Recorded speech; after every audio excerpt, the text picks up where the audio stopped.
Nobody exists on purpose. Nobody belongs anywhere. Everybody's gonna die.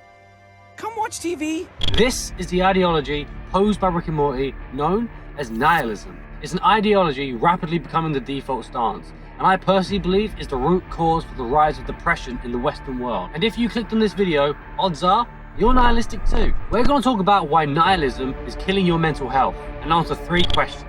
What is nihilism? How can it affect your mental health? And how nihilists can live a fulfilling life?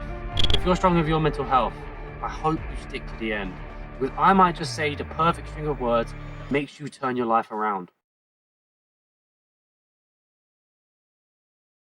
So, what is nihilism? While Rick and Morty do a really good job of capturing the essence, a more accepted definition is there is no inherent meaning to life. Before modern science, religion is where we got all our answers to the universe. During the 19th century, a lot of the Bible's explanations for the universe began to be challenged. The principles of geology challenged the Earth's age. Anthropology showed there isn't one religion, there's many. And then obviously Charles Darwin's theory of evolution challenged the creation of man. As the world slowly began to accept these discoveries and findings, naturally people began to abandon religions and become advocates for knowledge and science. Enter nihilism. As we began to learn more about the universe, it started to paint a picture that it's all random. We're just spinning on a rock in the middle of nowhere for no reason. And that's bleak as fuck.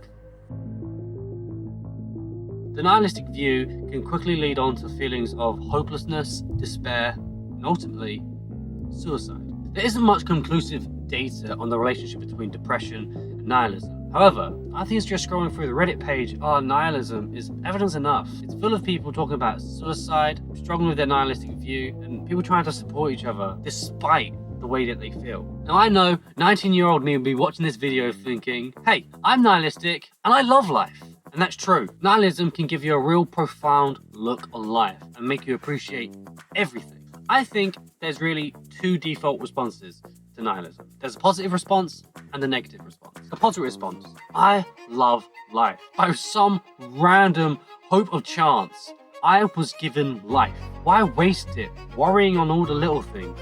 I'm gonna be dead in the ground one day, so I might as well make the most of it. And I'm gonna live every second and make it worth it. And that can be a really powerful, exciting way to live. Then there's a negative response. If there's no meaning to life, why get out of bed in the morning? Why go to work? Why care about anything? The only constant I know is pain and suffering. If it all means nothing anyway, why don't I just end it?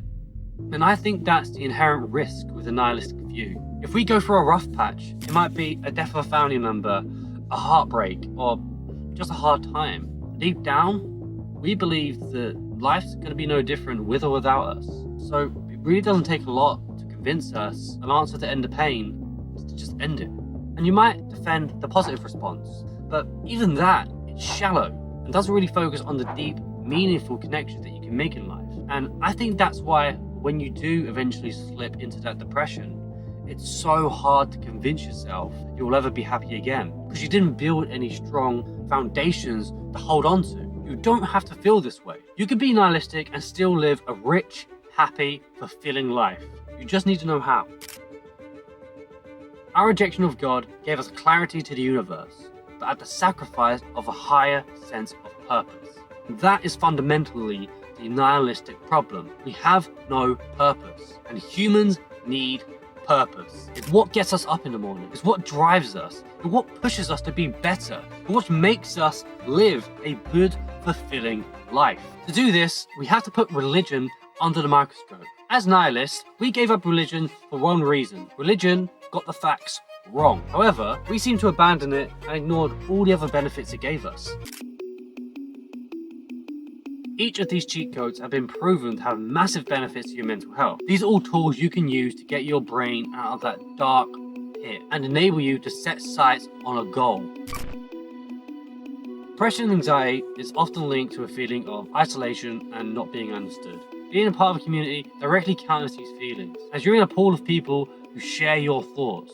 I suggest you can do this in 2 ways. Firstly, is join a local community that meet up at least once a week. I would suggest looking on websites like Meetup or Facebook groups and find a hobby that you're interested in. Secondly, and much less daunting, is reach out to family and friends. Odds are you already have a network of relationships that share your thoughts, interests, and memories with you. Strengthen those bonds and foster those relationships, which will help you feel valued and understood.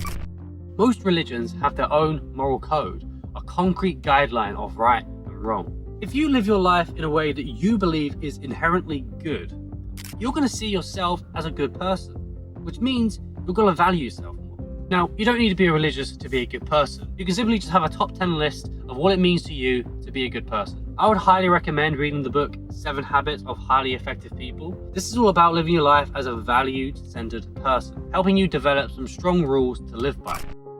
Often linked with Thanksgiving and eating, this is praying for all the things you're grateful for. This could be the food in front of you, the clothes on your back, or the roof over your head. Just take 5 minutes out of your day, either write it down or close your eyes and think of all the things you're grateful for. This never fails to remind me, life is worth living. Mostly associated with Buddhism, meditation is designed to help you understand the thoughts that are clouding your mind. This is done by having a singular focus, such as your breathing. This practice has been proven to help reduce stress and have increased moods throughout your day, and often allows you to simply exist.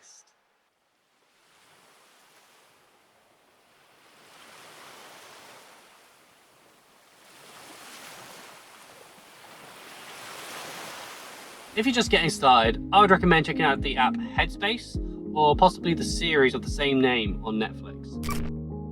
Christianity, Islam, and Buddhism all have prayers centered around reflection. All these prayers lean towards understanding your own behavior better, with the goal of trying to improve. Reflection on one's day has been shown to improve emotional regulation, mental clarity, and your own self-awareness. Just take 10 minutes either in the morning or the evening to write about your day. It can be about surface level stuff, or you can go deeper. What did you do today? How did you feel? How did you act towards others? How can you be better tomorrow?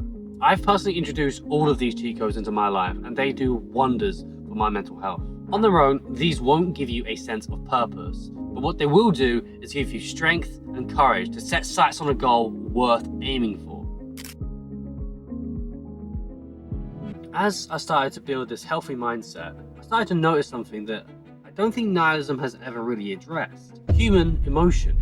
If life has no meaning, then why do people mean so much to me? Like, rational me understands the value of the life of my brother and a complete stranger are theoretically the same. Then why does a death of a family member cut through me like a lightning bolt, but a death of a stranger can mean next to nothing?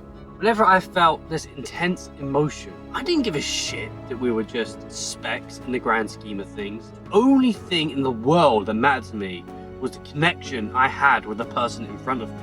And I'm convinced that that has to mean something. So I found why life has meaning to me, human connection. It didn't take long for me to figure out a purpose for my life. Help others, spread joy, and provide for my loved ones. Now, you don't have to agree with my meaning or my purpose. I'm here to tell you, you get to choose what life means to you, and you get to choose your own purpose. The ideology I'm proposing to you is known as Existentialism. This sounds even scarier than nihilism, but I promise you, it's not. In a sentence, this is the answer proposed by Friedrich Nietzsche. In a world which derives no inherent meaning, as individuals, we must create our own meaning. I personally love this idea. We get to define our own meaning to life. In order to do this, you have to accept we get to choose how to see the world. It is not thrusted upon us, and it is not a position of circumstance. When you make these changes in your life, your perspective is now reality. I really want to emphasize this point. Your worldview is the way the world is. Henry Ford put it best when he said, whether you think you can or you think you can't, you're right. In the same respect, if you think your life has meaning or you think your life has no meaning, you're right. So you have a choice. Believe life has no meaning. Go through your life feeling valueless. Risk your life on the virtue of possibly being right, or choose have meaning in your life, have a purpose, to aspire to be a better version of yourself, have goals, have dreams, have ambition, lead a fulfilling life. Choose to live over just existing. Now, I know it got a little bit intense there, but I just want to hit home the point that you can change the way that you look at the world. And I truly believe having this nihilistic view is only a risk to your own life. If this video inspired you to make some changes in your life, I'd watch this video as it's got some books that will really help you get started on your journey. Or if you want some help trying to find your passion in life, I'd watch this video. Bye, Mike.